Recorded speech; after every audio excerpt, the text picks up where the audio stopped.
BRICS इजलास यूं तो हर बार अहम होता है, लेकिन इस बार इसे बेहद खास माना जा रहा है। वेस्ट एशिया में जिस तरह से हालात बने हुए हैं उसके मद्देनजर क्या कहेंगे?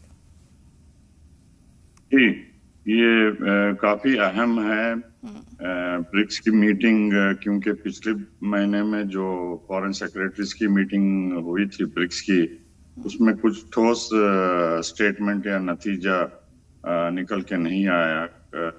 वेस्ट एशिया पे जो ईरान पे हमला हुआ है या गाजा पे या दूसरे मुद्दे पे वहाँ सहमति बन नहीं सकी।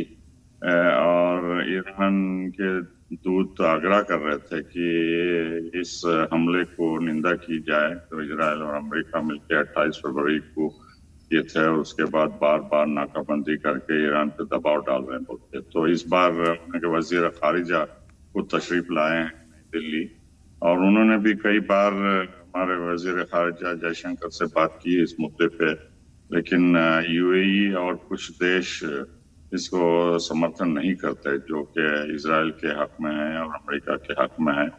लगातार ईरान पे दबाव डालना चाहते हैं। तो इस लिहाज से भारत क्या स्टैंड लेता है, क्योंकि भारत के ताल्लुकात भी यूएई से और इजराइल अमेरिका से बहुत करीब हैं। और अमेरिका के सदर डोनाल्ड ट्रंप यहाँ तक कह दिए कि ये ब्रिक्स की मीटिंग और जो भी ग्रुप है ये अमेरिका के खिलाफ है और ये अमेरिका के खिलाफ साजिश करते हैं और डॉलर को कमजोर करने की भी प्लानिंग कर रहे हैं बोल के। तो उन्होंने कड़ा रवैया इख्तियार किया है।